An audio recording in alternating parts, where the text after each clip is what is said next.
वागीशाद्यास्युमनसः सर्वार्थानामुपक्रमे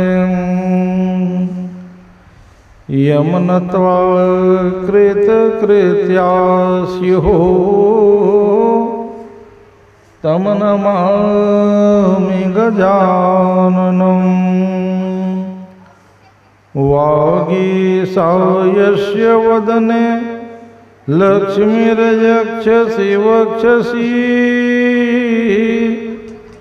यस्यास्ते हृदयं संवृत तं नृसिंहमहं भजे। वंशीविभूषितकरान्नवनीरदाभात् पीताम्बरा दरुणबिम्बफलाधरोष्टा पूर्णेन्दुसुन्दरमुखा दर्विन्दनेत्रा कृष्णात् परं किमपि तत्त्वमहं न जाने। राधाकरावचितपल्लववल्लरी के राधापदाङ्कविलसन्मधुरस्थली के राधा यशोमुखरमत्तखगावली के राधा विहार विपिने रमतां मनो में। मधुर मधुर बिंबे मंजुलम मंदहासे शिशिरमृतनादे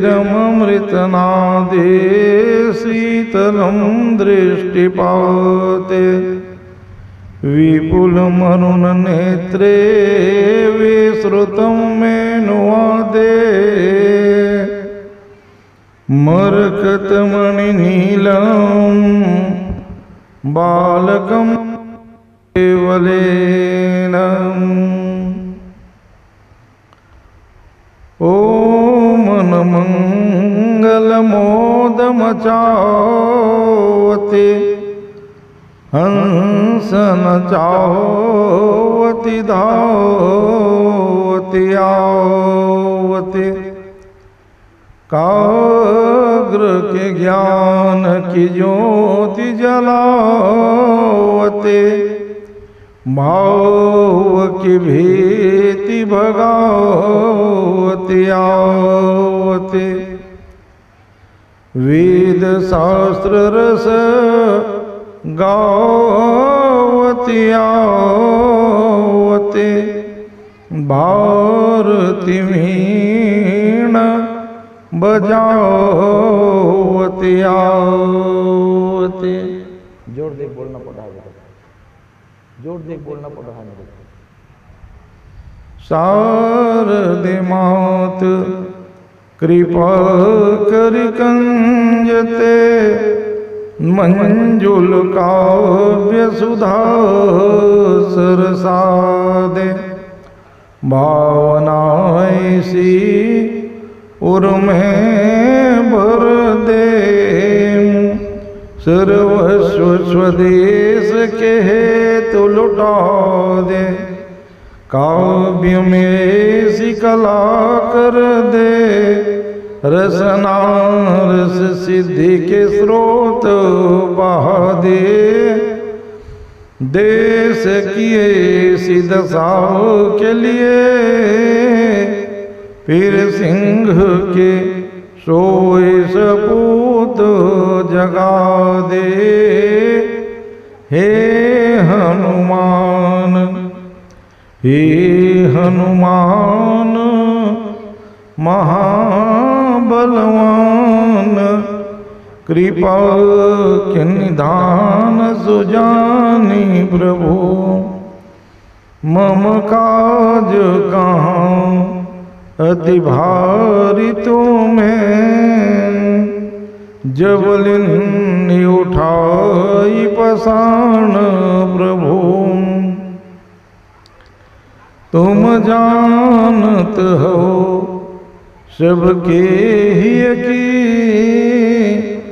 देते नहीं किन्नी बखानी प्रभु। यकी अभिलाष सुपूरी करो निज दास अनाथ जानी प्रभु। ज्ञानी नाम विचेतांसी देवी भगवती सा बलादाकृष्य मोहाय महामायां प्रयच्छति। या देवी सर्वभूतेषु मातृरूपेण संस्थिता। नमस्तस्यै नमस्तस्यै नमस्तस्यै नमो नमः। धर्मस्य हि जयोद्भूयात् अधर्मस्य पराजयः। सद्भावनां प्राणभृतां भूयाद् विश्वस्य मङ्गलम्।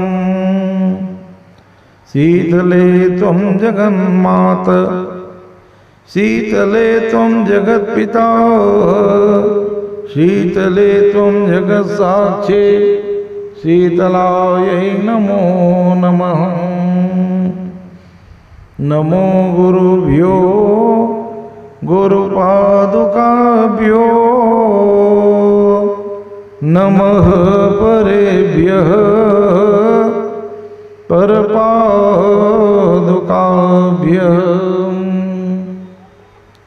आचार्य सिद्धे स्वरपादुकाभ्यो नमो नमः श्री गुरुपादुकाभ्याम। आवाज थोड़ा फट रहा है, फटा थी आवाज फट रहा है।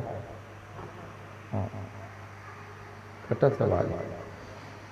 ज्ञानी नाम विचेतांसी देवी भगवती सा बलादाकृष्य मोहाय महामायां प्रयच्छति। या देवी सर्वभूतेषु मातृरूपेण संस्थिता। नमस्तस्यै नमस्तस्यै नमस्तस्यै नमो नमः। प्रेम से बोलो बालमबंद भगवान के। समुपस्थित समादरणीय विप्रवृंद विद्वद्वृंद परमानंद कंद भगवान नंदनंदन यशोदानंदन देवकी नंदन बाल मुकुंद श्याम सुंदर बांके बिहारी मदन मोहन श्री कृष्ण चंद्र परमात्मा के दिव्याति दिव्य सुमधुर भगवत कथामृत पान करने उपस्थित समस्त शुद्ध प्रबुद्ध धर्मानुरागी भिन्नात्मा बंधुओं, शक्ति स्वरूपा भक्ति स्वरूपा श्रद्धामयी वात्सल्यमयी करुणामयी माताओं तथा बहनों, श्रीमद् भागवती वार्ता का चतुर्थ दिवस भगवान बांके बिहारी के पावन चरणार बिंद में सादर समर्पित करते हुए हम भगवान के हैं और वो भगवान हमारे हैं, और भगवान की प्रत्येक कथा हम समस्त प्राणी मात्र के लिए सर्वविध कल्याणकारी है। और इस परम काली कल्याणकारी भगवत कथा को हृदयांगम करने से पूर्व बड़े ही श्रद्धा पूर्वक 2 बार भगवान नाम संकीर्तन करें। प्रेम से बोलो वृंदावन बिहारी लाल की। श्री राम जय राम जय जय राम। श्री राम राम श्री राम जय राम जय जय राम। श्री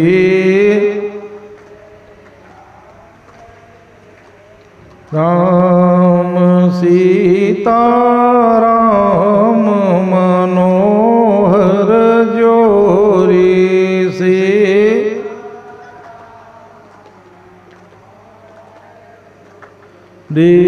दशरथ नंदन जनक किशोरी दस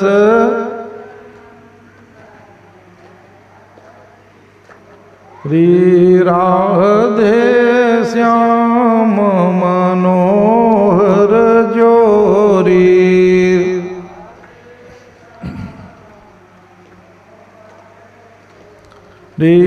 नंदन वृषभानु किशोरी नंद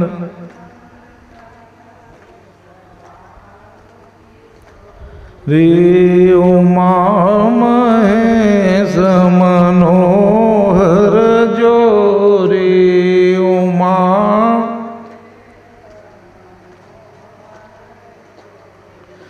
जगत पिता हिमवान किशोरी जगत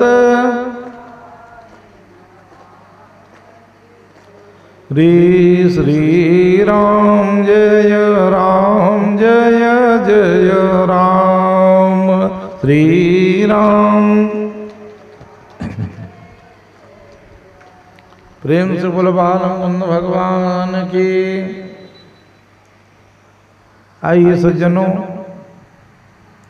शीतला माता के दिव्य प्रांगण में ज्ञान गंगा परिसर में भक्ति ज्ञान वैराग्य की कथा रूपी गंगा प्रवाहित हो रही है। भागवत कथा का चतुर्थ दिवस आप सभी भक्त वृंदों के लिए, भक्तिमयी माताओं के लिए मंगलमय हो, कल्याणप्रद हो। भगवान बांके बिहारी के चरणारविंद में आप सबकी श्रद्धा और भक्ति सदैव नृत्य करती रहे। आप सदैव भगवान के कृपा पात्र हो, ऐसी मंगल कामना के साथ आइए मन चित्त को एकाग्र करते हुए मोक्ष प्रदानी भागवत कथा की ओर मन को लगाने का प्रयास करें। भागवत की कथा त्रैताप को मिटाने वाली है, तीनों प्रकार के ताप को दूर करती है, आदि दैविक, आदि भौतिक और आध्यात्मिक।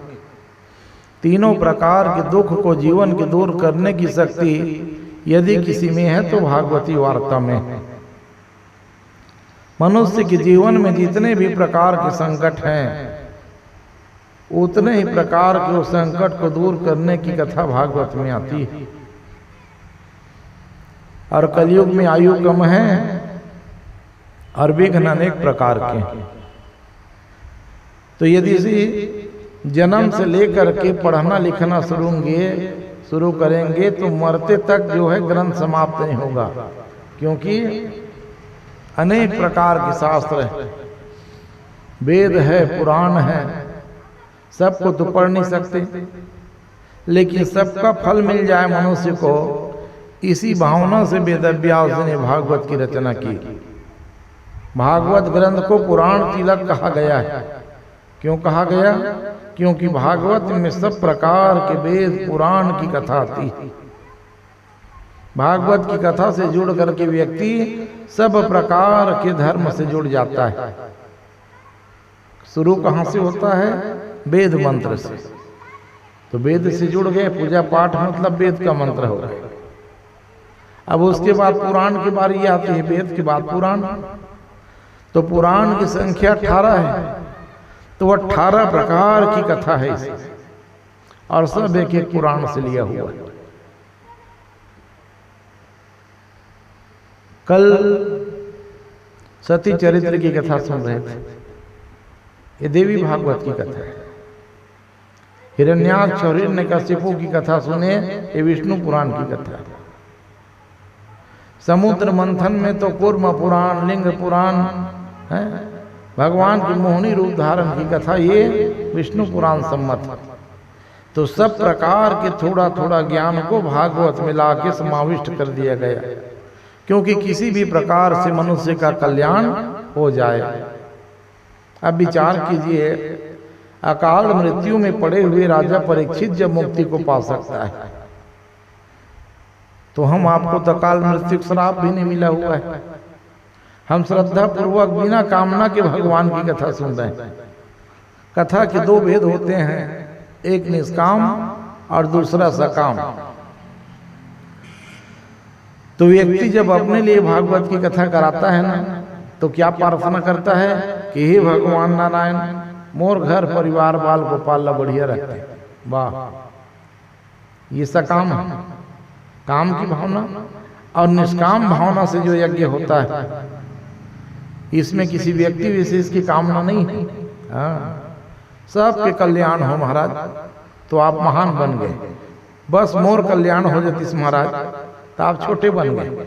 नहीं महाराज, हमारे गांव घर के सबके कल्याण है महाराज, कोखरो जीवन में भगवान दुख मत देव। ऐसा यदि बोल दोगे ना, तो आप महान बन जाओगे। सुनने वाला भी कहेगा, देख तो कितना अच्छा बात करता है। और पूरे गांव की हित की कामना से जो कार्य होता है, वो केवल गांव के लिए ना होकर के, क्षेत्र के लिए ना होकर के, पूरे राष्ट्र के लिए वो प्रमाण बन जाता है। हम भले सोचते हैं कि भागवत की कथा हम गोंछिया वाले इसको आयोजित किए हैं, तो गोंछिया में जो है वो भी सुन रहे हैं, और जो नहीं है वो उनका भी आशीर्वाद है आपके साथ। ये नहीं समझ रहे ना कि आपके ही पुण्य बल से भागवत की कथा इस गांव में हो रही है। और 1964 से भागवत की कथा हो रही है इस गांव में। तो आपके पूर्वजों का सौभाग्य है, और इन्हीं की छाया, अच्छा कर्म का अनुसरण करना चाहिए। पहले गोंछिया में कथा सुने बिचारे 64 तक के, और 2-3 साल बाद सिंहनपुरी वाले शुरू किए, लेन भाई हम उमन। तो अच्छा काम का अनुकरण करके वाह, वो गांव महान बन गए। सबसे पहले दशहरा यदि हुआ तो गोंछिया में हुआ। जिस समय कोई गांव वाले दशहरा नहीं जानते, हुआ कि नहीं हुआ? हाँ, खमरिया हो कवर्धक बीच में एक गांव दशहरा होता था। दुर्गा भी रखा तो यही, तो हर कार्य में गांव आगे रहा है। धन की भी कमी नहीं थी, गांव भी बड़ा था। तो इसका परिणाम क्या हुआ? बाढ़े पुत्र पिता के धर्म। बेटा नाती बढ़ते हैं तो उसमें पुरखा का आशीर्वाद छिपा हुआ रहता है। अब आज ये गांव बड़भागी हो गया कि भागवती वार्ता का निरंतर धारा फिर से प्रवाहित होने लग गई। पिछले साल तो ये गांव का मेरे हिसाब से भाग्योदय हुआ था। अखंड नवधारा रामायण को भी गांव वाले उतने ही श्रद्धा पूर्वक सुने। ग्रंथ साहिब का पाठ हुआ 4 दिन का, उसमें भी उतना ही संख्या। और उसके बाद भागवत की कथा भी हुई थी। किसी को भी ये नहीं लग पाया कि नहीं महाराज संख्या जो है कम हो गई। कहने का मतलब है, इस प्रकार की भावना जब आने लग जाता है गांव में ना, तो महापरिवर्तन का संकेत समझना चाहिए। अच्छा दिन आने वाला होता है, तब इस प्रकार की स्थिति परिलक्षित होती है। नित कुछ कारण से नवधा बंद हो गया, राम धुनी बंद हो गया था, भागवत कई साल तक बंद हो गया था। वो तो अच्छा हुआ कि भगवान की प्रेरणा रही लक्ष्मण भाई को। अरे चल महाराज गांव में नहीं होते तो मोर घर में सही कहे। लगातार 8 वर्ष तक के अनवरत भागवत की कथा। तो कहने का मतलब आपके पुरखा को भाग्योदय था, क्योंकि वो भी तापी गांव का है। उसके मन में तो बात आ गया भागवत का लोप नहीं होना चाहिए। तो किसी भी प्रकार से भागवत की स्थापना गांव में हो ही गई है। बताओ, तो अच्छा कर्म करने वाले व्यक्ति का नाम अमर हो जाता है, क्योंकि दुनिया में अच्छा और बुरा 2 चीज होता है।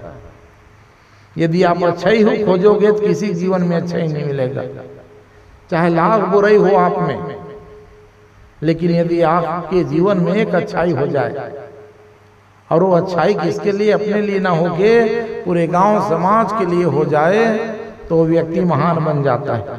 गांव वाले कहते हैं छोड़ना महाराज, भले कुछ रही इसका, लेकिन जब भी आवन जावन तो बिठार के चाय पानी पिया हुआ महाराज। ललक के हमर संग बोलत तो रही महाराज, आपके प्रेम से बोली ही आपको महान बना दी। अब एक आदमी ऐसा है भाई महाराज, जावेद बैठ नहीं कहा था, अब का कर बड़े आदमी जाया लगा तो कब बड़प्पन जो है उसका समाप्त हो गए। अब एक छोटे से छोटे आदमी पूरे गांव का दिल जीत लेता है, न रुपया है उसके पास, न पैसा है, न खाने का ठिकाना है। फिर से वो याद कराता हूं कि त्रिलोचन बैगा आदिवासी जाति में जन्म लिया था, गौटिया घर में रह के पढ़ लिया लिख लिया।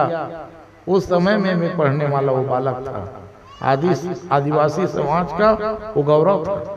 जिस समय 5वीं 8वीं से ऊपर नहीं जाते थे कांटा, उस समय ये BA में पढ़ के और अपने कर्म के प्रभाव से पूरे गांव का मन जीत लिया था। और देखो वो जीव अतिशय प्रेम जब होता है तब गांव के लोग दुख और सुख में सम्मिलित होते हैं। त्रिलोचन के मरने से ऐसा कोई व्यक्ति नहीं होगा जिसकी आंख नम नहीं होगी। नहीं तो तुम्हारा जाति था ना, गोतियार था। कितने घर के आदिवासी भाई, 10-5, लेकिन पूरा गांव के गांव मेरे पास फोन आया कि ये दुखद समाचार है, हम धर्म संकट में है महाराज, क्या करना चाहिए। कह भागवत की रचना हो गई है, अब आपसे मार्गदर्शन चाहते हैं। मैंने तुरंत कह दिया कि सोचने विचारने की जरूरत नहीं है भैया, भले वो जाति का छोटा हो, धर्म में छोटा हो, लेकिन शीतला की पूजा करके वो गांव का सबसे बड़े व्यक्ति हो गए।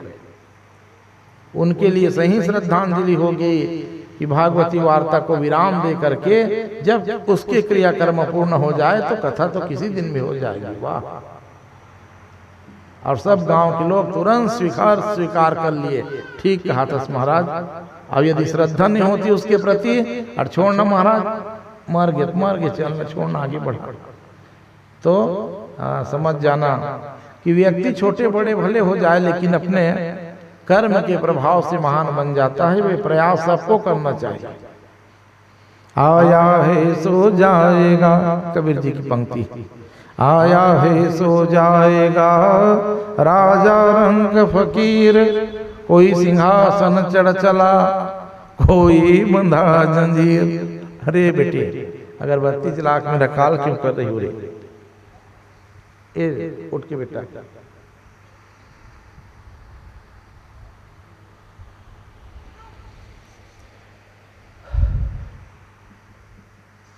प्रेम से बुलवाल मुकुंद भगवान की। भागवत के आज 4था दिन है।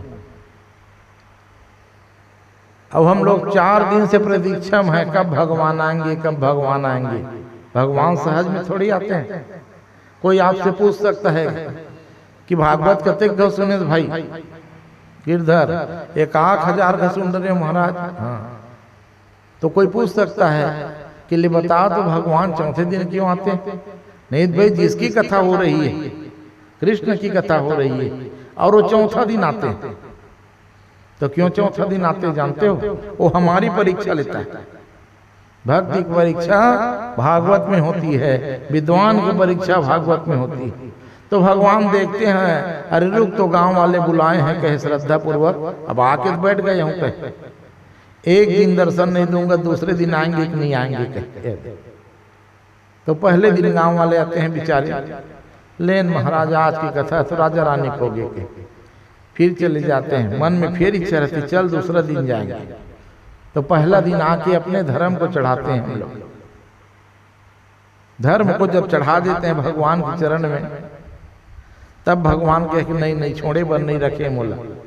दूसरे दिन आते हो, धर्म के बाद अर्थ सब कुछ लगा के रुपया पैसा गांव वाले बैठाए हैं कि मतलब छोड़ने के लिए नहीं बैठाए हैं, इसको विश्वास हो जाता है। तो दूसरे दिन की कथा में आप क्या चढ़ाते हो? अर्थ को चढ़ाते हो।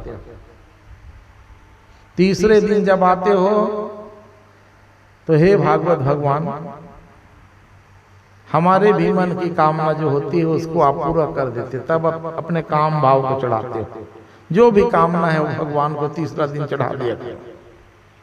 अच्छा है तब, अब बुराई है तब, क्योंकि भागवत में भगवान इसीलिए प्रतीक्षा करते हैं, रे रे गर्जती गर्जती, गर्जना करके बुलाता है।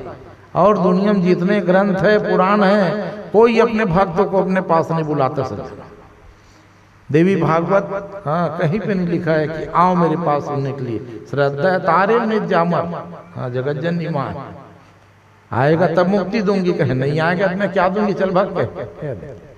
विष्णु पुराण, लिंग पुराण, वैवर्त पुराण, हरिवंश पुराण, हाँ नहीं है बेटा तब सुन, और नहीं जाना हर पुराण का सार है। लेकिन एकम भागवतम शास्त्रम, भागवत शास्त्र क्या कहता है, अरे चोर हो तब भी आ जाओ रे, डाकू हो तब भी आ जाओ, लुटेरा हो तब भी आ जाओ, पापी हो तब भी आ जाओ, ये मानवा पाप कृतस्तु सर्वदा, अरे सदा पाप कर ये आदमी तब भी बेटा मेरे पास आ जाओ रे। क्या करूंगा, माम एकम शरणम रज, मैं तुम्हारा कल्याण कर दूंगा रे। एक आध जन के करे है, कोई पूछ सकता है। तब भागवत बताता है, अरे धुंधकारी जैसे प्रेत को मुक्ति दे दिया रे, सबसे खराब आदमी, उससे ज्यादा खराब आदमी कोई खोज जो बताओ भाई। सबसे खराब आदमी को पहले मैं मुक्ति दिया क्या, ताकि दुनिया का भ्रम मिट जाए। नहीं मिलते भैया क्या, हाँ, तो इसीलिए पहले मैंने प्रेत को मुक्ति देकर सिद्ध कर दिया। और अच्छा आदमी कौन ला मुक्ति दे भैया, बुरा ला तार देता है। अच्छा में तो परीक्षित जैसे चक्रवर्ती सम्राट, उससे अच्छा राजा कोई हो सकता है, हाँ, तो परीक्षित जैसे अच्छा राजा को भी मैंने तारा, और दुराचारी धुंधकारी का भी उद्धार किया गया। बड़े ज्ञानी पंडित को भी मैंने तारा कहा। कल कथा सुन रहे थे, जामिल ब्राह्मण देव, बिगड़ गया था मन, हाथ बिगड़ गए, उसको सुधारने की औषधि मेरे पास है। भागवत के 10वें स्कंद का पाठ किए थे, वो भागवत तारा नहीं तारा, हाँ। तो कहने का मतलब है, गर्जना करके बुलाता है, रे रे गर्जते गर्जते आ जाओ मेरे शरण में। तो एक दिन नहीं आएंगे, 2 दिन, 3 दिन और चौथा दिन। और देखना कहीं भी भागवत हो, भीड़ पहले दिन से नहीं बढ़ता, हाँ। और जैसे चौथा दिन होता है, गांव वाले दाई माई के मन रूपी मयूर नाचने लगता है, अब भगवान ही जाबो कहिए।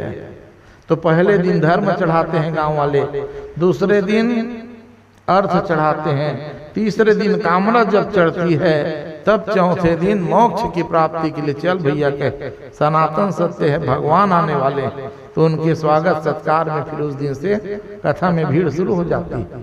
भगवान के जन्म हो गए, उसके बाद मन अपने आप लग जाता है। जैसे जन्मोत्सव मनाते हैं, अब कल भगवान के बिहाव हो ही प्रतीक्षा लग जाता है।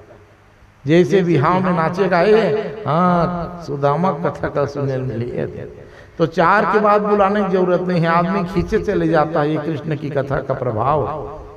अब पहले 4 दिन बड़ा मुश्किल में जाता, लेकिन अभी तक के दिन हुए हैं, कल जहाँ, और 4 दिन के बाद फिर कोई रुकता नहीं। ये भक्ति। तो धर्म, अर्थ, काम और मोक्ष को जब भगवान के चरणों में चढ़ा देते हैं, तब इनका दर्शन होता है और फिर ही हमारा कल्याण करते हैं। इसीलिए भगवान की कथा चौथे दिन जन्म के रूप में। और उसमें भी और समस्या सुन लीजिए, कथा हो रही कृष्ण की, लेकिन राम के चरित्र को पहले गाया है। परीक्षित ने पूछ दिया सुखदेव जी से, 4 दिन में कथा अभी तक कृष्ण की शुरू नहीं हुई है, कहे अब कहाँ का राम को ला दिए, कहे हाँ। तो सुखदेव जी ने कहा था कि जब तक राम के आदर्श को हम नहीं मानेंगे, तब तक कृष्ण की कथा समझ में नहीं आ सकती सज्जनों। तो आइए, चौथे दिन की कथा को भागवत में रसगुल्ले की कथा कही गई। अब कहोगे कैसे रसगुल्ला कथा महाराज, तो सबसे मीठा कौन है? कोई पूछेगा, जब बता भाई मीठा कौन है? चाशनी मीठा है भाई, और वो चाशनी में डूबा हुआ रसगुल्ला सबसे ज्यादा मीठा है लौकिक रूप से।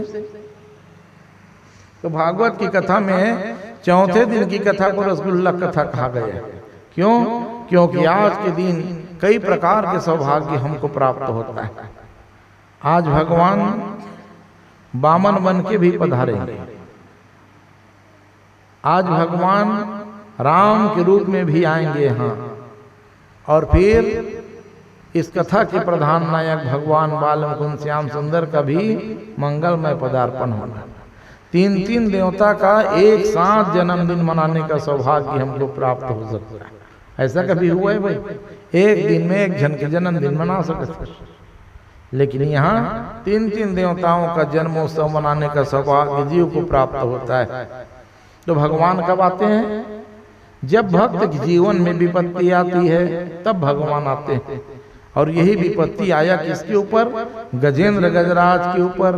8वें स्कंद की कथा चल रही है। हाँ, 8वें स्कंद में गजेंद्र मोक्ष की कथा सुनाई परीक्षित को, राजा परीक्षित को सुखदेव जी ने। 8वां स्कंद है, जान लेना।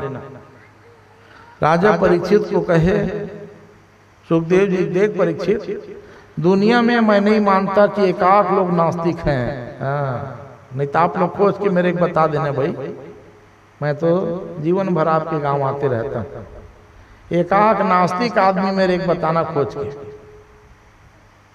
के महाराज सही में नास्तिक है। नास्तिक की मतलब क्या होता है समझ लो पहले। जिसकी आस्था ईश्वर के ऊपर ना हो वो नास्तिक है। तो हम लोग ढोंग करते हैं हम नास्तिक हैं महाराज की।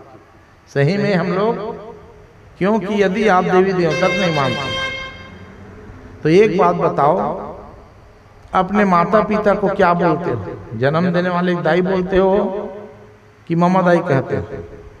बताओ, कितना भी बड़ा नास्तिक हो दुनिया का, आप पूछिए प्रश्न उससे। ठीक है भैया, तो देवी देवता मत माना, अच्छा बात है, नहीं मानस बढ़िया बात है, लेकिन अपन दाई ददल मानथस के नहीं मानस, यही पूछना पड़ेगा। तो बड़े से बड़े नास्तिक व्यक्ति भी माँ की सत्ता को स्वीकार करते हैं, क्योंकि दूध पिया, उसको क्या बोलेगा? माँ बोलेगा कि नहीं बोलेगा? और जो पिताजी जन्म दिए हैं, रक्षा किए हैं, सुरक्षा की है, उनको बाप बोलेगा। दाई दादा बोलेगा कि नहीं बोलेगा? और कितना भी नास्तिक हो जाएगा, स्कूल जाएगा पढ़ने के लिए, ठीक है, कान फुकाए मत, गुरु मत बनाए, उपरोहित मत बनाए, लेकिन कक्षा पहली में पढ़ने के लिए स्कूल गया है कि नहीं गया? बिल्कुल गया है।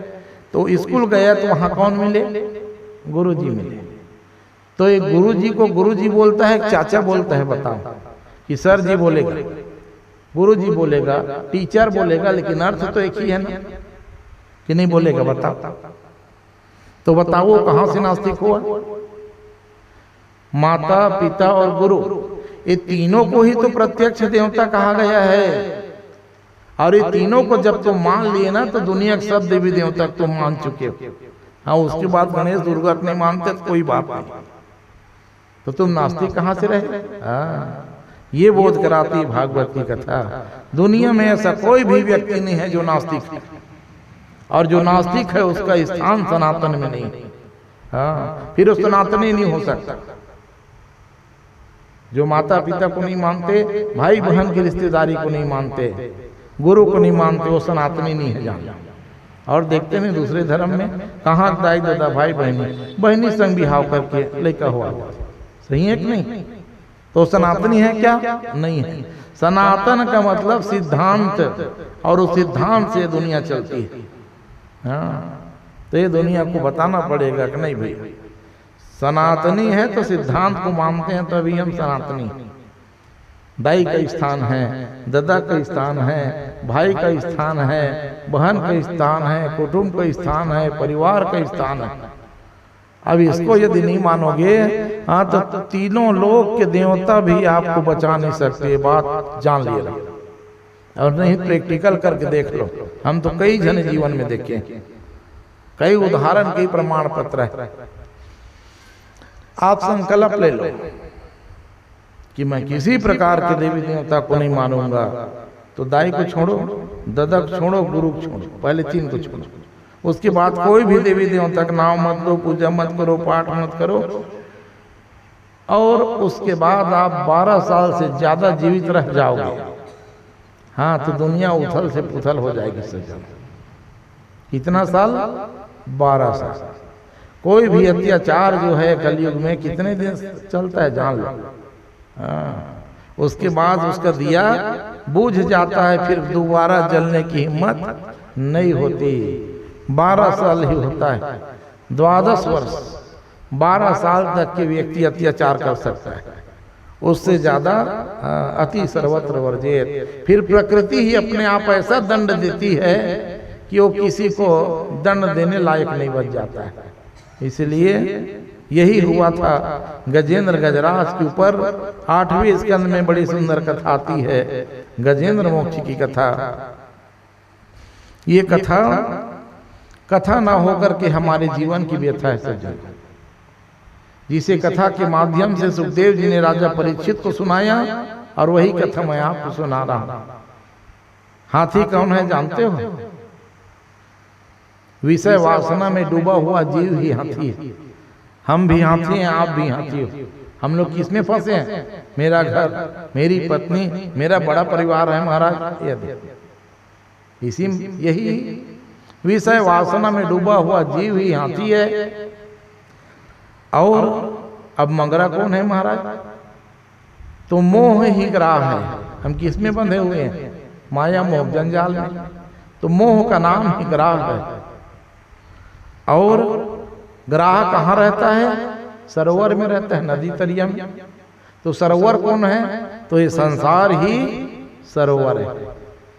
अब ये सरोवर में कौन रहता है? काम, क्रोध, लोभ, मद, ईर्ष्या और अभिमान निवास करते हैं। अब ये गजेंद्र मोक्ष की कथा 1 मिनट में सुना दिया सुखदेव जी, क्योंकि कथा के 2 प्रकार है, एक व्यास की शैली और दूसरा समास की शैली। तो समास मतलब सार बता दिए, हो गए गजेंद्र मोक्ष कथा। हाथी और मगरा बता दिए, जीव ही हाथी है। कौन? अभिमानी जो जीव है वही हाथी है। और वो अभिमानी जीव किसमें फंसा रहता है? माया मोह जंजाल में फंसा रहता है। और वो कहाँ रहता है? तो सरोवर में रहता है, संसार में। और वो परिवार को ही अपना मान के समाप्त हो जाता है, जो हुआ गजेंद्र गजराज के साथ। परीक्षित ने कहा, महाराज इतने सुंदर कथा मैं इतने छोटे रूप में नहीं सुन सकता। ये हाथी मगरा कथा भागवत में कैसे सुना रहे हो? हाँ, भागवत में मैं मुक्ति पाने के लिए बैठा हूँ गंगा किनारे में। आज 4था दिन है जीवन का, कहे परीक्षित। अब कहाँ हाथी और मंगरा कथा बताओगे? तो हाथी मंगरा कथा मुक्ति मिलेगी महाराज?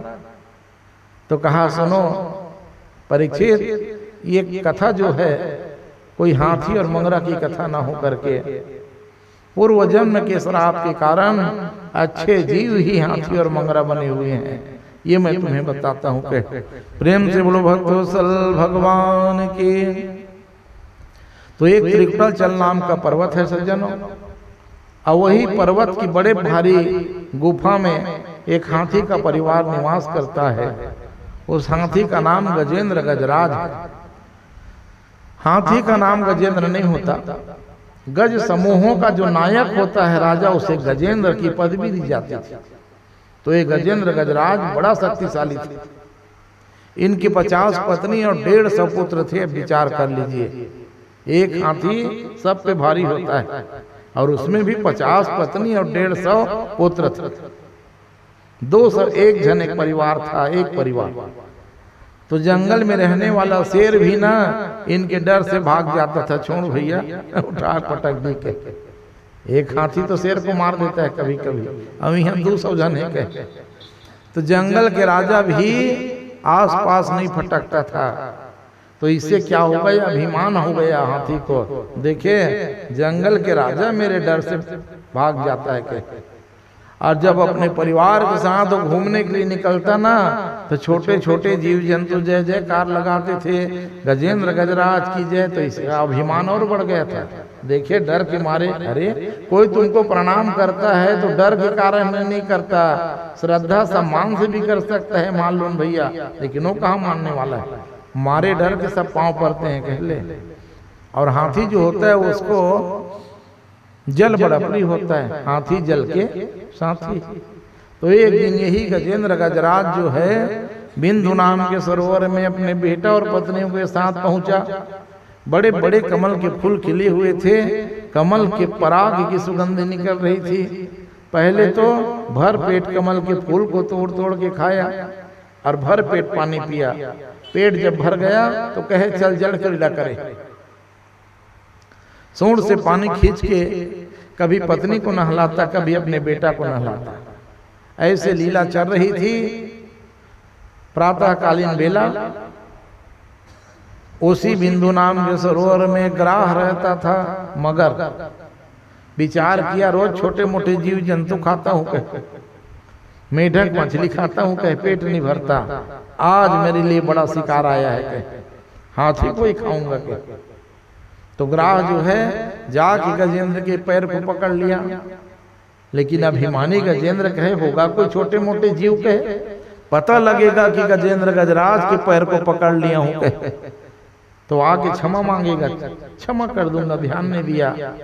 लेकिन देखो मैदानी इलाका में भले हाथी सबसे बड़ा शक्तिशाली जानवर हो, लेकिन जल के भीतर सबसे ज्यादा शक्तिशाली मगर होता है सज्जनों। और मगर केवल पकड़ता नहीं है, जब जबड़ा में पकड़ बना लेता है तो खून को खींचता है। और गजेंद्र गजराज के पैर को पकड़ा और खून को पीने लग गया। और जीव में शक्ति किसमें होती है? खून में ही शक्ति होती है। 12 ग्राम से 1 ग्राम नीचे कांटा चले जाता है तो जान लेना हाथ पैर लड़खड़ा जाता है। कमजोरी आ गई, महाराज मूर्छा आ गई इसके। डॉक्टर लोग कहते हैं अच्छा अच्छा खा जा, टॉनिक देते हैं, सेब खिलाते हैं, अनार खिलाते हैं तो खून बढ़ जाता है। तो हम लोग फिर से तो जब खून को खींचने लग गया ग्राह जो है, तब गजेंद्र गजराज को लगा मेरी शक्ति कैसे क्षीण हो रही है क्या।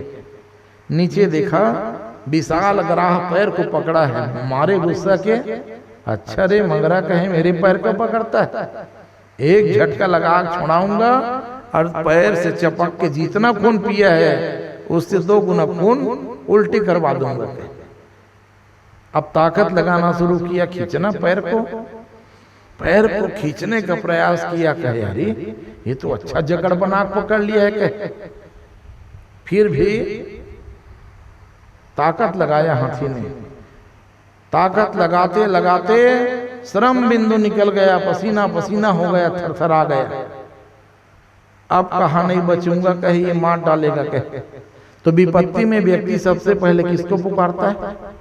बेटा को बुलाता है। अभिमान था, कहे 150 बेटा है कहे, अरे बेटा तुम लोग नहाते रहोगे, ये मेरे ग्राह पैर को पकड़ लिया है, मार डालेगा, रे बचाओ बचाओ कहे।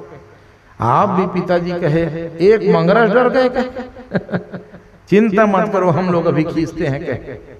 सूंड को पकड़ के पूंछ को पकड़ के लाइन लगाए और हाथी लोग खींचना शुरू किए। तो एक हाथ ये लोग खींचते थे गजराज को, तो 2 हाथ गहरा जल में ग्राह खींचता था। अब खींचातानी शुरू हो गई। गजेंद्र गजराज ने कहा अरे ओ पत्नियों कहे तुम लोग तमाशा देख रही हो कहे, मैं मर रहा हूं कहे, जाओ ना तुम भी लग जाओ कहे।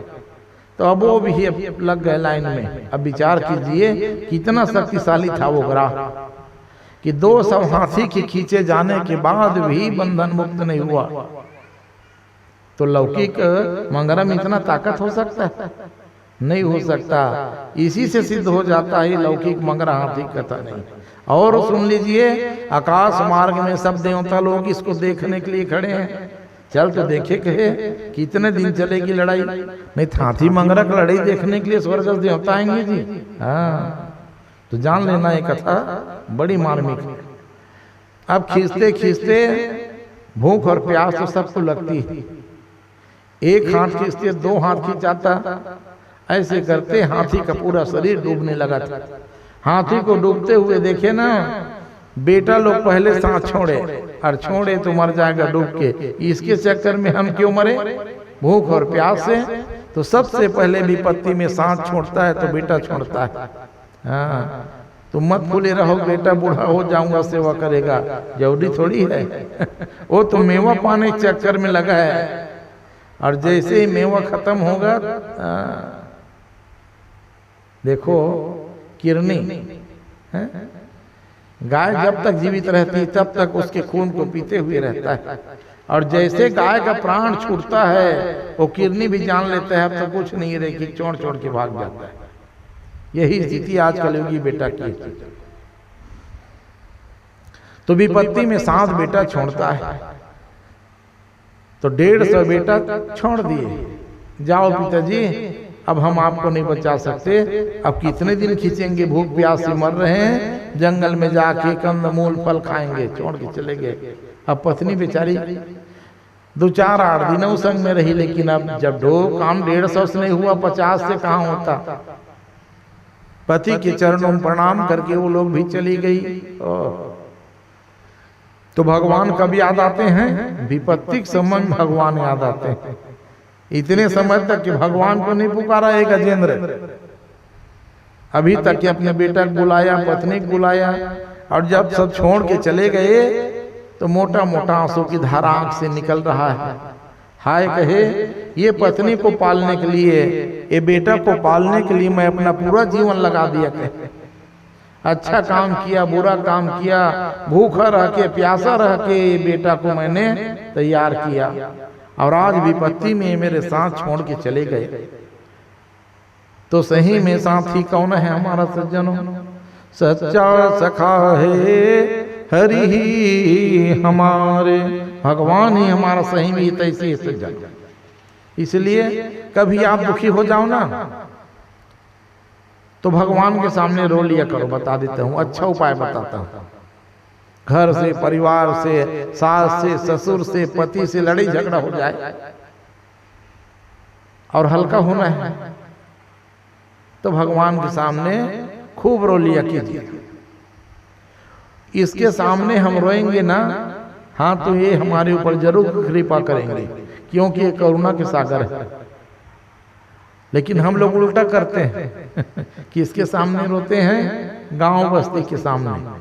तो गांव बस्ती वाले सुन के केवल मजा लेते हैं। अच्छा हो इसलिए के दूसरे घर बहुत लड़ी झगड़ा सतरी से आज एक लोग घर आए, वो सुन के और 4 जगह बताता है, महाराज फलाना घर नहीं जाना उसके, अच्छा माते घर करे। तो क्या मिलता है? कुछ मिलता है? हाँ।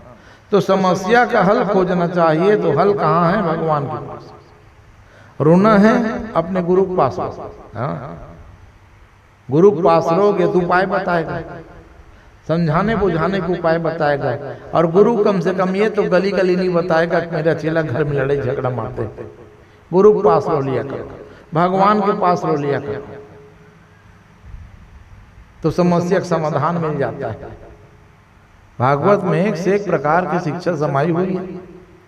तो ये हाथी के नेत्र से मोटा मोटा आंसू की धारा निकलने लग गए। अब कोई तो है नहीं। तब विचार किया, दुनिया के रिश्तेदार धोखा दे सकते हैं लेकिन वो धोखा नहीं करेगा। कहे अब सबको तजमा लिया, अब वही बचा है। कहे सच्चा सखा है हरि ही हमारे। तब याद किया भगवान को। तो देखो, भगवान को याद तो किया हाथी, लेकिन नाम नहीं लिया सज्जनों। और कल सुन रहे थे, नाम की बड़ी महिमा है। देवता तो 33 करोड़ थे स्वर्ग में, और सब देख रहे थे लड़ाई को। और ये प्रार्थना भी देवताओं की कर रहा है, लेकिन नाम नहीं लिया, इसलिए कोई सहायता ले नहीं आया। अरे नाम ले बुलाता ताते कहे। तो क्या प्रार्थना किया? गजेंद्र मोक्ष का पाठ बन गया सज्जन। हाँ, हाथी ने ऐसी प्रार्थना की भगवान की, तो गजेंद्र मोक्ष का पाठ बन गया। आज कलयुग में भी उसकी महिमा विद्यमान है। आप यदि विपत्ति से घिर जाओ, चारों तरफ से लगे कि अब बस मेरा काम खत्म होने वाला है, तो आज भी श्रद्धा पूर्वक यदि कोई 108 पाठ यदि गजेंद्र मोक्ष का करा ले, तो भगवान उसके बंधन से उसको मुक्ति करते हैं।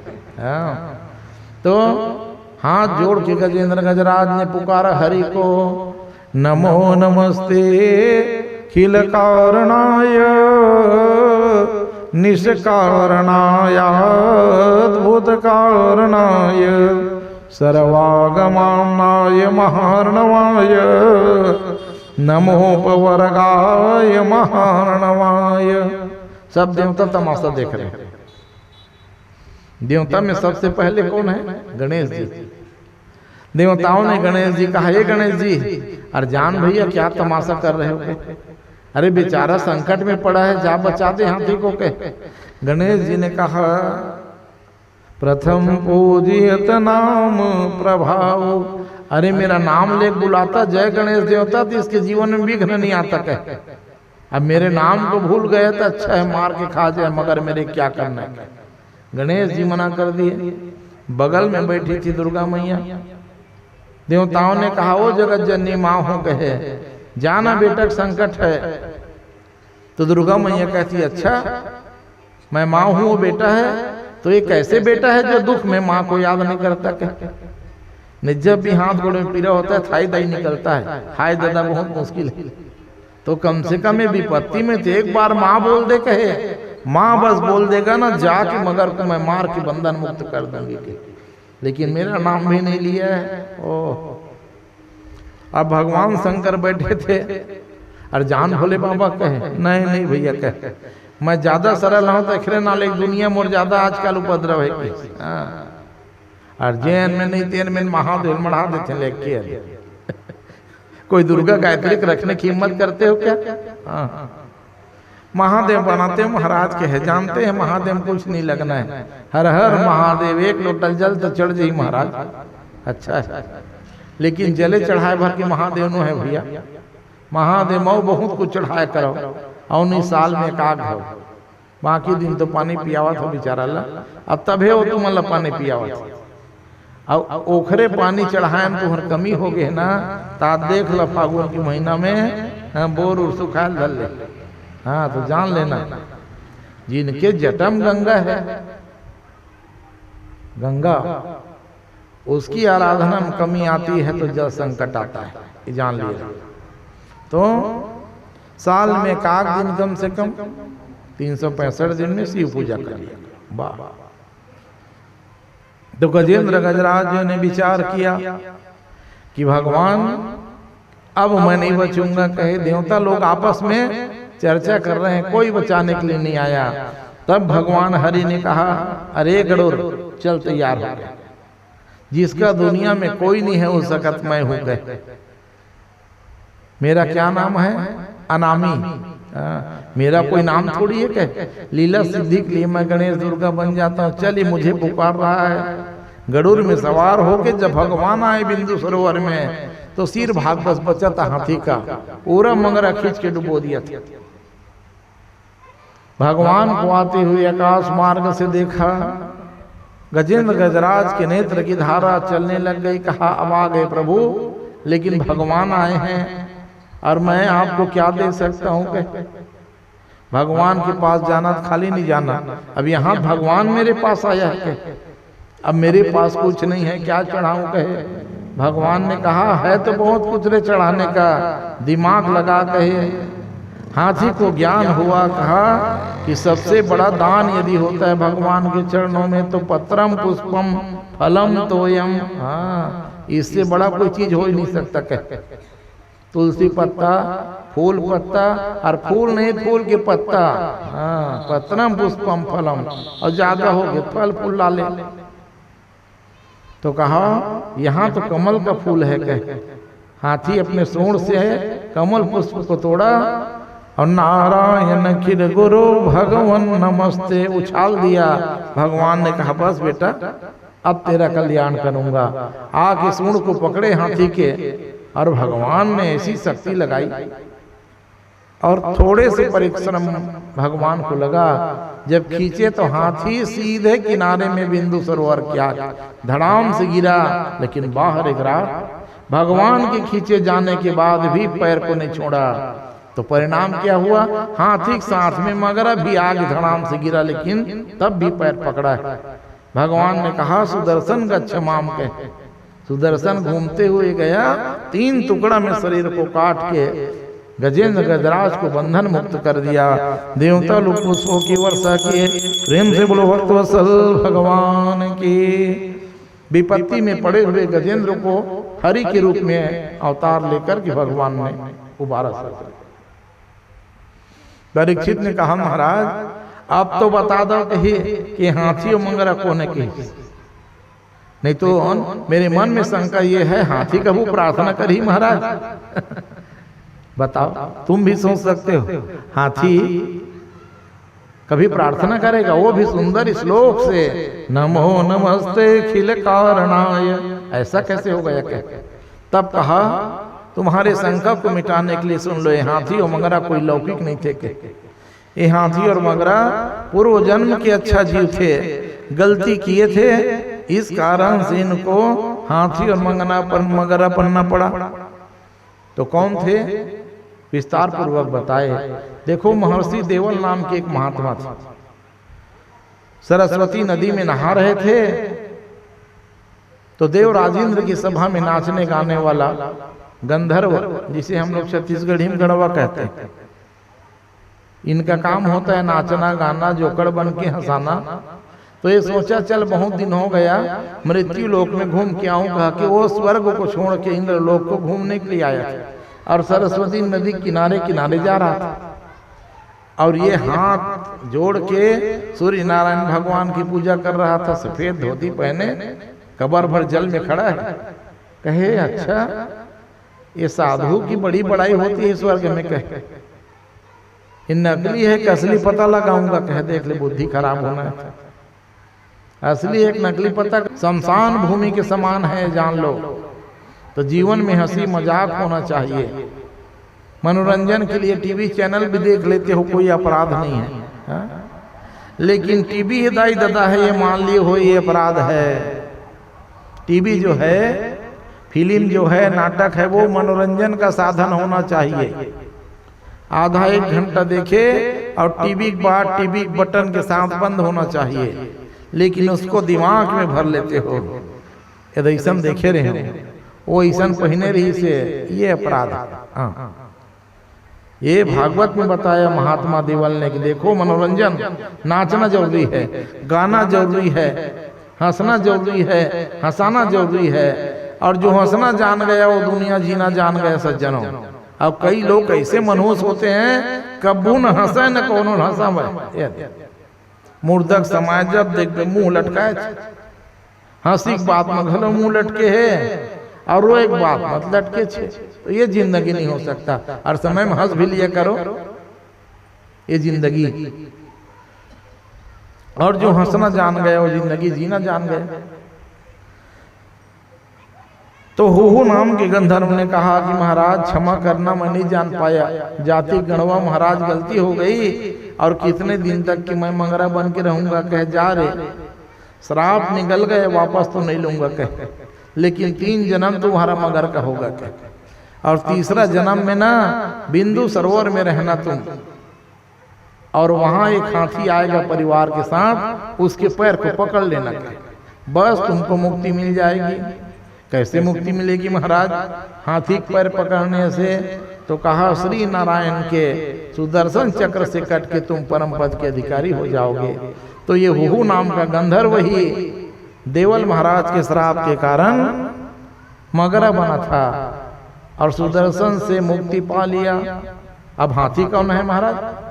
तो हाथी जो है पूर्व जन्म में द्रविड़ पांड्य देश के राजा थे। राजा, अब ऐसे राजा, इनका नाम इंद्रद्युम्न था, बड़े प्रतापी राजा थे। अभी अगस्त के चेला था, अगस्त महाराज के जानते हो नहीं भी? हाँ, जो 3 आचमन में समुद्र के जल को सौंप लिया था, वो अगस्त महाराज, ये उनका चेला था। तो गुरु और चेला में अद्भुत प्रेम होता है। तो एक दिन अगस्त महाराज ने सोचा, मेरा चेला रोज पहाड़ में पूजा करने आता है, कह मलियाचल पर्वत में, तो वहीं जाके मैं मिल लूंगा, बहुत दिन हो गया, कह। तो 20-25 अपने मित्र मंडली, शिष्य मंडली लेकर के चला, और ये ध्यान लगा के बैठा था। अब आंख बंद रहेगा, जानोगे कौन आ रहा है कौन जा रहा है? नहीं जान पाया, गुरुजी आ रहे हैं। आंख बंद करके पूजा करते रह गया। दूर से देखा अगस्त जी, क्रोधाग्नि भड़क गई, देख तो ऐसे चेला है, कहे मेरे को आते हुए देख रहा है, जब मैं देख रहा हूं तो भी देख रहा होगा, न खड़े हो रहा है न प्रणाम कर रहा है। ऐसे चेला का रहना बेकार है। कह कमंडल से जल निकाले जा रे राजा इंद्रद्युम्न, गुरु को देख करके न प्रणाम करता है न सम्मान करता है, जा हाथी के समान बैठा है, हाथी बन जा कहते हैं। जैसे श्राप मिला आंख खुल गई, दौड़ते हुए जाके चरणों में गिर गए, गुरुजी बिना गलती के आपने श्राप दे दिया। कहे चुप रे मूर्ख, कहे एक तो चोरी और सीना चोरी कहे। हाँ गुरुजी मैंने कोई गलती नहीं की है। कैसे गलती नहीं की हो? तब बताया कि मेरा ध्यान लगा था भगवान की चरण में, और कौन आ रहा है कौन जा रहा है मैं नहीं जान पाया गुरुजी। नेत्रों से अश्रु की धारा निकलने लग गया अगस्त महाराज का। पूजा करते हुए अपने चेला को मैंने हाथी होने का श्राप दे दिया। कहा कोई बात नहीं बेटा, मैं गुरु हूं रे, ये श्राप को तुम्हारे लिए आशीर्वाद बना देता हूं। तो बना देते गुरुजी। कहे तो जाओ 3 जन्म तुम्हारा हाथी का होगा। यहां राजा हो बेटा, हाथी बनोगे तब भी राजा रहोगे, गजेंद्र गजराज तुम्हारा नाम होगा, अकेले जंगल में नहीं रहोगे, 50 पत्नी और 150 पुत्र होंगे। कहे मुक्ति कब मिलेगी महाराज? कहे हाँ तो बिंदु सरोवर में ग्राह तुम्हारा पैर पकड़ लेगा, तब तुम ये मंत्र जो रोज जपते थे ना, यही मंत्र का पाठ करना। कहे हाथी बनोगे तब भी ये विद्या लुप्त नहीं होगी, ये गुरु का आशीर्वाद है। कहे वाह, अब समझ में आया हाथी कैसे मंत्र पढ़ लिया। कहा अब समझ गए महाराज। तो जो मंत्र जपता था वो रोज आंख बंद करके वही मंत्र को पढ़ा। विपत्ति में जब पढ़ा तो और भगवान नारायण को आना पड़ा, और भगवान ने आकर के भगवान की स्पर्श मात्र से ही इंद्रद्युम्न राजा परम पद के अधिकारी हो गया। प्रेम से बोलो भक्तवत्सल भगवान की। अब समझ में आ गया। कहे भागवत की कथा में हाथी और मंगरा की कथा नहीं हो सकती। कहे हाँ महाराज अब पूरी तरह से समझ गया। प्रेम से बोलो भक्तवत्सल भगवान की। बांके बिहारी जय हो तुम्हारी, बांके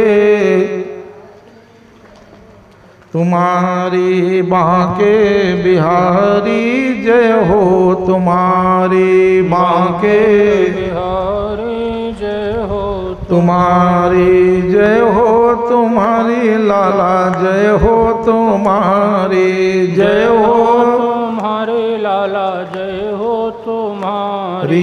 दर्शन दे दो अब बनवारी, दर्शन दे दो अब बनवारी। अखियाँ तरस रही है हमारी, अखियाँ तरस रही है हमारी। बांके बिहारी जय हो तुम्हारी, बांके बिहारी जय हो तुम्हारी। कब से खड़े हैं द्वारे तुम्हारे, कब से खड़े हैं द्वारे तुम्हारे, द्वारे खड़े हैं कब से तुम्हारे, द्वारे खड़े हैं कब से तुम्हारे। दर्शन दे दो अब बनवारी, दर्शन दे दो अब बनवारी। बांके बिहारी जय हो तुम्हारी, बांके बिहारी जय हो तुम्हारी। प्रेम से बोलो बाल मुकुंद भगवान की। सुखदेव जी ने राजा परीक्षित को कहा कि देखो जो चीज भगवान में चढ़ जाए धोखा से हमारे पैर में नहीं लगना चाहिए, नहीं तो बहुत बड़ा उपद्रव हो जाता है।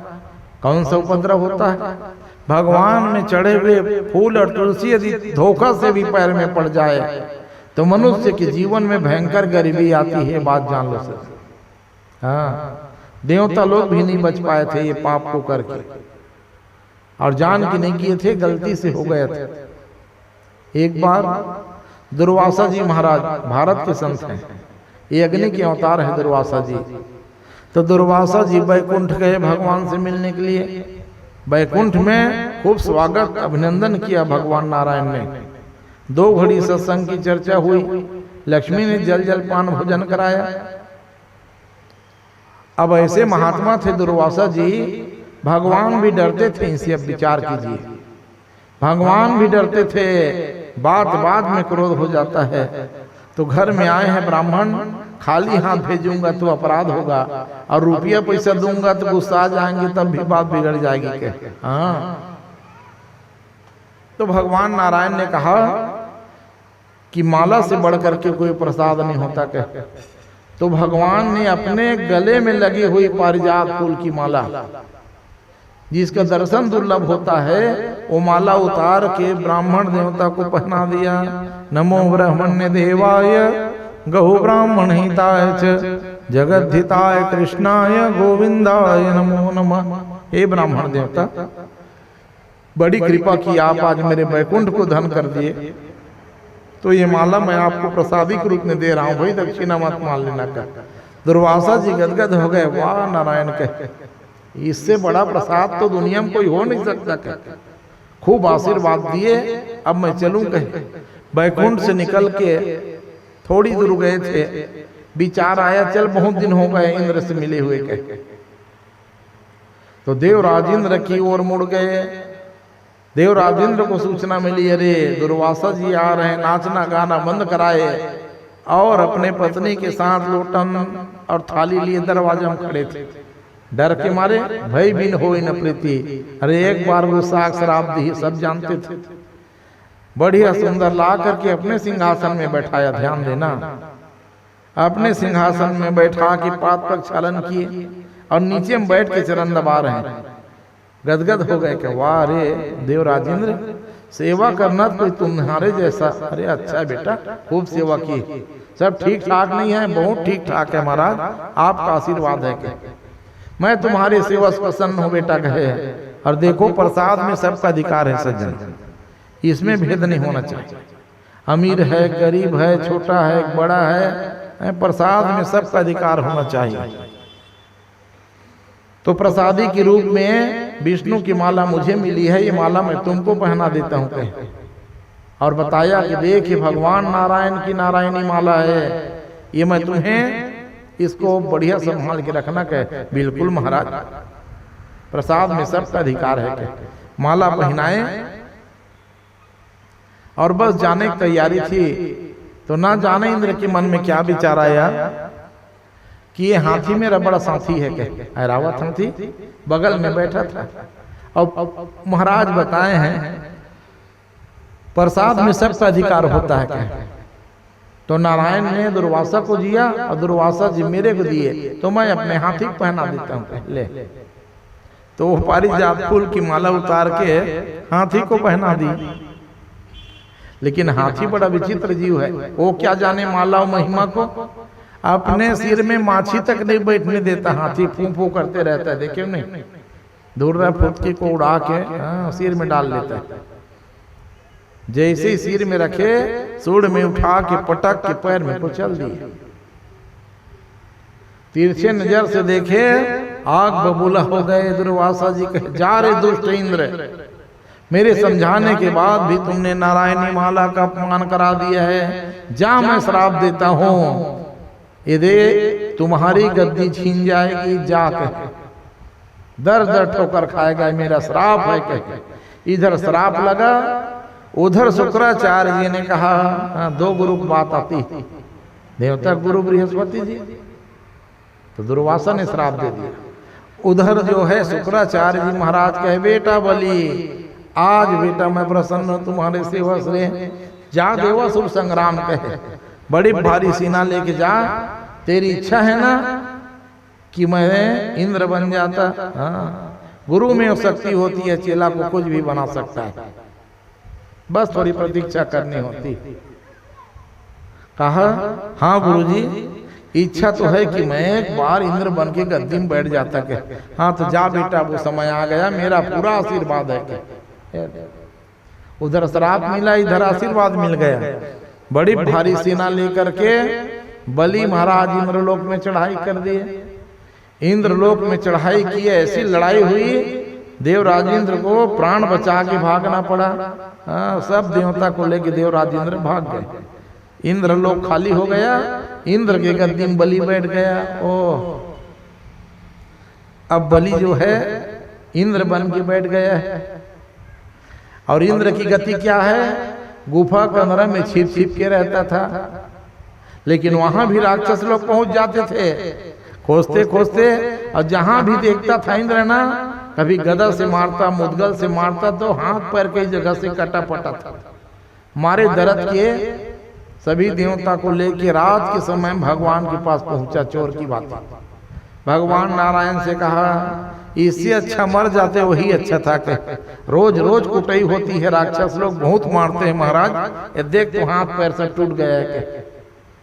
सब देवता को भगवान अपने पास बुलाए और कहा देखो रे, गलती किए हो तो सजा तो मिलनी ही पड़ेगी। कह तुमने मेरी नारायणी माला को हाथी से कुछ रुवा दिया, कह तो सजा तो मिलेगी। कह कितने दिन तक सजा पाएंगे महाराज, कहे ये नहीं बता सकता, हाँ लेकिन ये तुम्हारे मार काट के झंझट से मैं मुक्ति दिला सकता हूँ। इंद्र ने कहा राजा बनो मत बनो भैया, लेकिन ये मार काट नहीं होना चाहिए। कहे हाँ तो सुन लो, कहे जब आपको पता चल जाए, हाँ नीति की बात है भागवत में, जब पता चल जाए कि शत्रु शक्तिशाली है, मैं लड़ के नहीं जीत सकता, तो बुद्धिमानी कहाँ है, चुपचाप हार स्वीकार कर हाथ जोड़ ले भैया तहीं जीत जा, ये बुद्धिमानी। ये बात भागवत में बता रहे हैं भगवान। किसको बता रहे हैं, देवराज इंद्र को। देख इंद्र, अभी तू लड़ाई करेगा ना तो तू जीत नहीं सकता बलि से, क्योंकि गुरु की कृपा है उसके ऊपर। तो एक काम कर, राजा उसी को बने रहने देकर, और तू बचना चाहता है तो प्रस्ताव लेके जाकर। क्या प्रस्ताव लेके जाऊं महाराज, तो संधि प्रस्ताव। अब कैसे संधि प्रस्ताव लूंगा महाराज, मोरे घर द्वार ला छीन ले अब ओखरे में जाल की था। हम लोग भी यही सोचते हैं, नहीं ये कूटनीति है, राजनीति बगैर कूटनीति के नहीं होती। सही भगवान ने नीति बताया कि देखो अभी अब राजा बन गए इंद्र, कुछ बिगाड़ नहीं सकते, सभी देवता को लेके बिना अस्त्र शस्त्र जाना। कहे मैं जानता हूं बलि बड़ा न्यायप्रिय राजा है, कहे तुमको खूब सम्मान देगा। कहे हाँ ये चीज सीखना चाहिए आज के दुनिया के आदमी को। जब देवता लोग गए बलि के यहाँ ना, पहले तो राक्षस लोग मारे के लिए दौड़े, देख फिर आग देवता मन के। बलि ने कहा सावधान, कहे मेरे घर में आए हैं, अतिथि हैं देवता, कहे उठो रे। कहे जितने मंत्री उंत्री बैठे थे गद्दम सबको उठा, चल उठ के, और सभी देवताओं को बैठाया। आइए आइए भाई, कहे अतिथि देवो भव, तुम्हारे दरवाजा में शत्रु भी आ जाए, हाँ तो उस समय मधुर वाणी प्रेम से स्वागत करो, तब महान बन जाओगे। सब देवता सुंदर आसन में बैठाए, सब मंत्री खड़े हो गए और पूछा बलि ने, बताओ भाई इंद्र कैसे आए हो? कहे मैं राजा हूं। कहे तो कहा हम लोग आपको बधाई देने के लिए आए हैं, देख ले हाँ ये परंपरा बन गई, होना भी चाहिए। अभी अभी चुनाव निकला है, अरे हारने वाला हार गया, जीतने वाला जीत गया, तो दुश्मनी करने से थोड़ी कोई फायदा है। भागवत की कथा इस सिद्धांत को बताता है, जीतने वाला है वो राजा बन गया है, उसको तिलक कर दो, गुलाल लगा दो, और ले भैया गांव खेत में तो हूँ काम कर, छुट्टी पटा। तो गया कि नहीं इंद्र, गया कि नहीं राजा के पास? तो इंद्र ने कहा भैया इतने दिन तक मैं राजा था, कहे अब तुम राजा बन गए, वही किसी की बपौती थोड़ी है राजपाट है, कभी राजा कभी प्रजा। इतने दिन तक मैं इंद्र गद्दी में बैठा था, अब तुम बैठ गए भैया, इसीलिए तुमको बधाई देने के लिए आया हूँ। ओह बलि ने कहा देख तो देवता लोग कितने अच्छा हैं, इन्हीं का राजपाट छीन के मैं राजा बना हूँ, अब ये लोग मुझे बधाई देने आ गए। अरे अरे आपको बधाई स्वीकार है भैया, बैठो बैठो। कहे और कोई बात हो तो बताओ। कहे तब इंद्र ने कहा एक नहीं दो बात है, कहे ये आपके जितने सैनिक है महाराज, जहां हमको देखते हैं ना दौड़ा दौड़ा के इतना मारते हैं, देख ले मुड़ी फूटे हाथ टूटे, सभी नहीं करतूत है। अब आप राजा हो, हम आपसे न्याय मांगने आए हैं, हमको भी सुंदर जीवन जीने का अधिकार मिलना चाहिए। कहे बिल्कुल मिलेगा। कहे तुरंत घोषणा कर दिया, सुन लो रे, कहे आज के बाद जितना सम्मान मेरा करते हो उतना ही सम्मान देवताओं को करो। कहे ये जो राजा विपक्ष को साध लेता है वो महान बन जाता है। हाँ नहीं चाहती तो देवराज इंद्र सब देवतल पकड़ के जेल में डलवा देतीस, लेकिन नहीं, कूटनीति है ये। अरे देवताओं कहे चिंता मत करो, कहे आज के बाद जितना सम्मान मेरा है उतना तुम्हारा करेंगे। कहे नौकर चाकर को कहे ये आज के बाद कोई टेढ़ा नजर से नहीं देखना रे, कहे जहां भी देखेंगे देवता को सिर झुका के प्रणाम करना। कहे हाँ महाराज के ये तो ये नीति शास्त्र है। शत्रु को भी मित्र बना लो समय आए तो। अब दूसरा बात क्या है, एक बात तो हो गया, पूरा प्रस्ताव पास, संधि प्रस्ताव भी पास हो गया।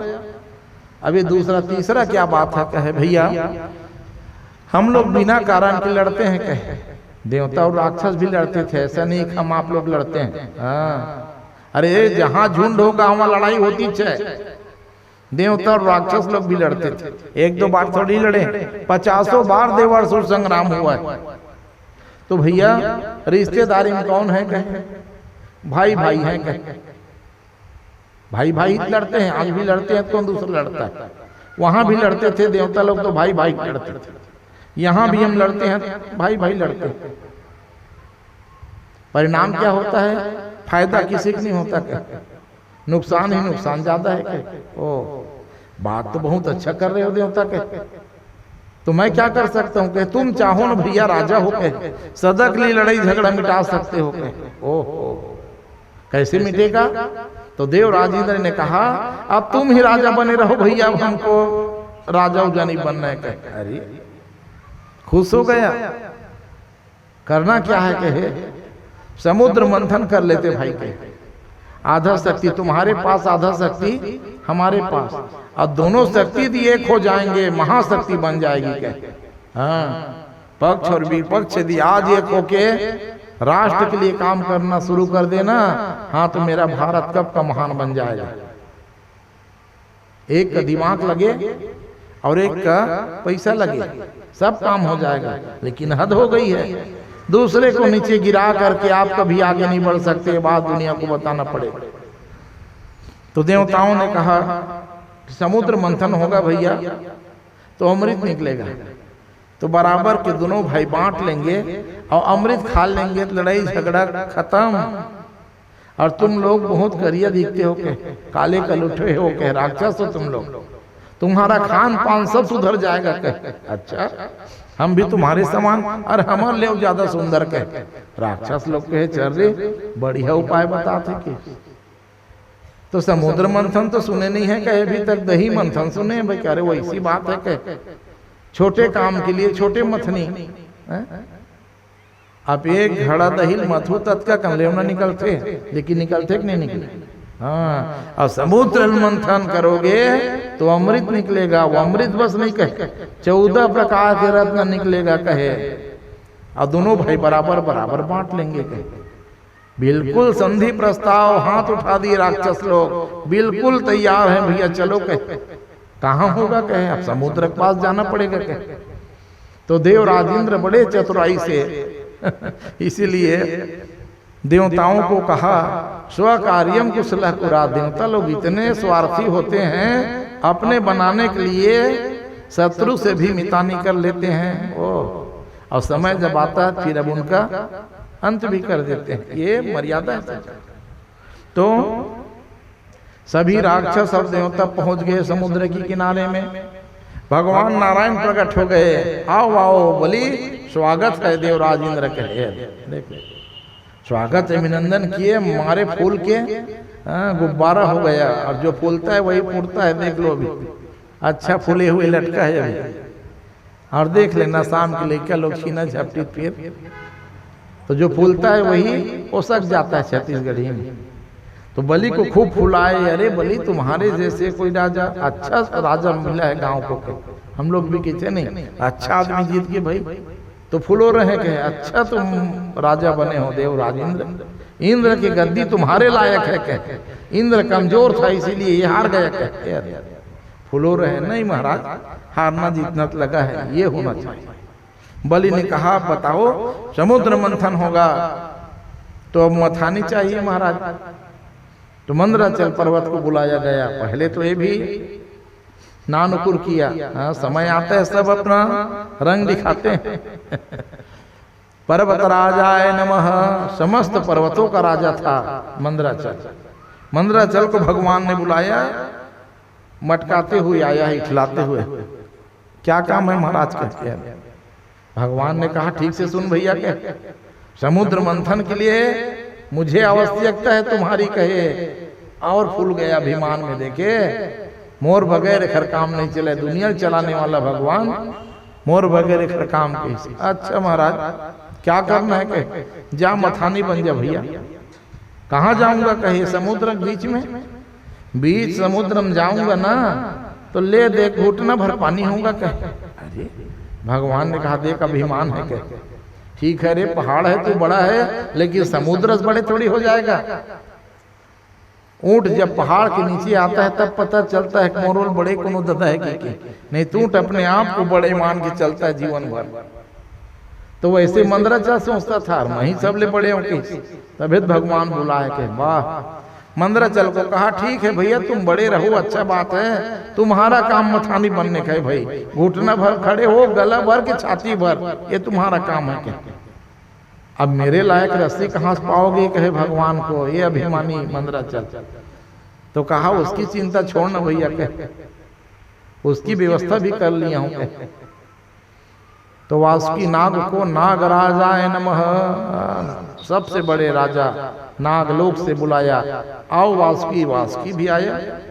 कैसे नारायण कहे, रस्सी बनने पड़ेगी कहे। अच्छा मैं घिसूंगा कटूंगा फिटूंगा, मिलेगा क्या कहे, तुम लोग तो अमृत पालोगे कहे, मुझे क्या मिलेगा। अरे नहीं जानते रे कहे, आने वाले समय के लोग डंडम तुम्हारे पुरखा कितना मारेंगे, नाम नहीं लेवाना नहीं बचेगा तुम्हारा कहे। आज भी देखते हैं गांव में कौन मेरे सांप दिखिस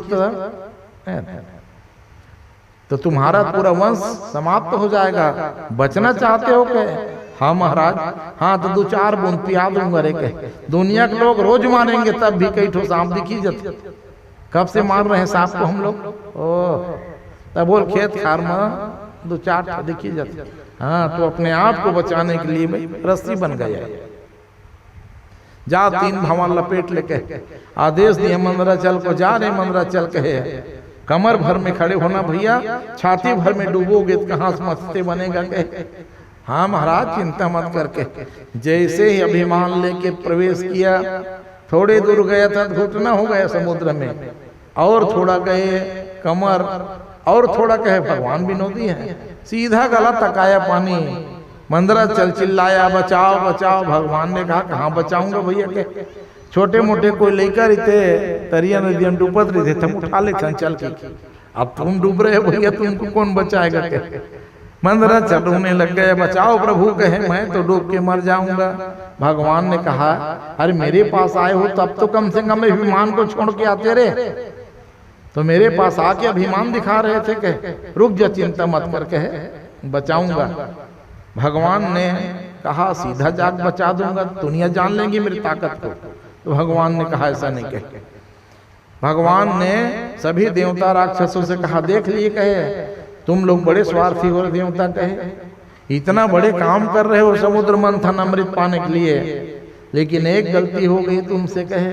हाँ कौन सी गलती हो गई महाराज।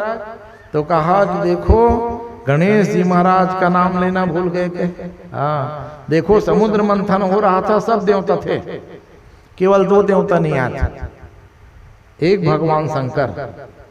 कहे मुझे अमृत से कोई मतलब नहीं है भैया क्या, हाँ लेकिन समुद्र मंथन को मैं कैलाश से बैठ के देखूंगा कहे। बुलाने के लिए गए थे देवता लोग, चलना भैया कहे नहीं नहीं कहे, मैं तो कथा रूपी अमृत के प्रभाव से मृत्युंजय बन गया हूं कहे, अब अमृत पे क्या करूंगा कहे, ये तुम लोग पियो भैया कहे। गणेश जी बैठे थे, हाँ कार्तिक आया था, गणेश जी को कहे चलना गणेश जी कहे। गणेश जी ने कहा भैया मैं बुद्धि देवता हूं कहे, ताकत उकत लगाया बड़े पेट वाले आदमी की झंझट पटपट पे नहीं पड़ो भैया, जाओ तू मन के, भले अमृत मत मिले लेकिन मैं यहीं से बैठ के अपने पिताजी के साथ में देखूंगा कह दिए थे। गणेश जी नहीं आए थे। भगवान ने कहा बिना गणेश के कोई काम सिद्ध नहीं होता। तो चलो हाथ जोड़ करके तुम लोग गणेश जी को बुलाओगे, और जब तक गणेश जी और शंकर नहीं आते ना तो समुद्र मंथन पूरा नहीं होता, भगवान जानते थे। और सम्मान देने से ही सम्मान मिलता है सज्जनों। भगवान ये कथा के माध्यम से हम सबको बता दिए, कोई भी छोटे काम करो कि बड़े काम करो रे, छोटे बड़े कोई भी काम करो तो बिना गणेश जी के नाम लिए हुए नहीं करना।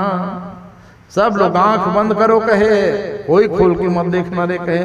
राक्षस लोग जोर से किटकिटाहट बंद किए, जो खोल के देखेगा उसकी आंख फूट जाएगी, कहे अरे बात बिगड़ जाए भैया।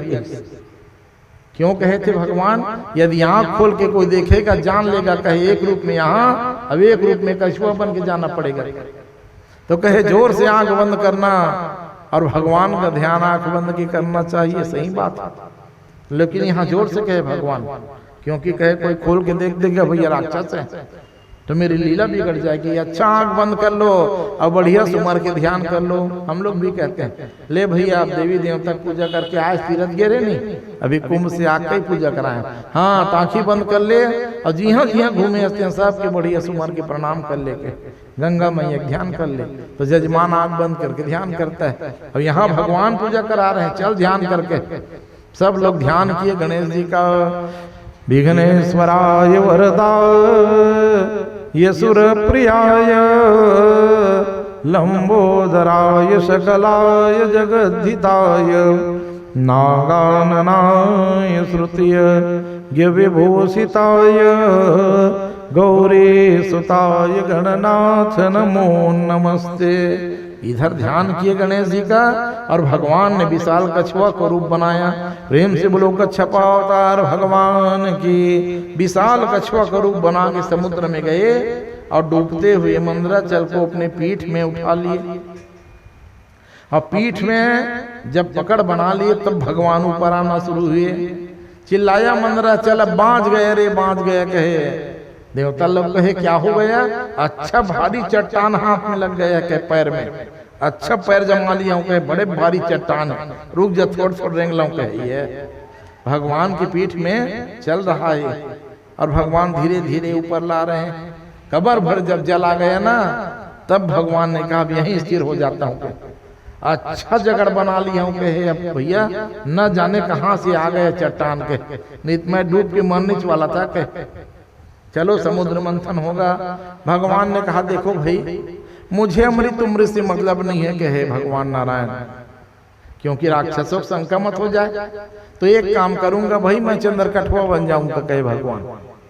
चंद्रकठुआ जान गए नहीं, 5 आदमी है दी खिलाड़ी तो 2 जनेती हो गए, 2 जने एती 1 जन मैं क्या करूं लेते हैं चंद्रकठुआ रह जाते हैं, दोनों हरदाम पावे कहे।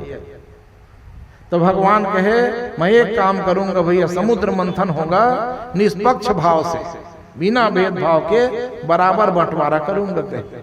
14 रत्न निकलेगा भैया, तुम लोग लड़ाई झगड़ा करोगे तो बात बिगड़ जाएगी, तो बराबरी बांटा करूंगा कहे। विश्वास है नहीं कि बलिन कहा पक्का विश्वास है के।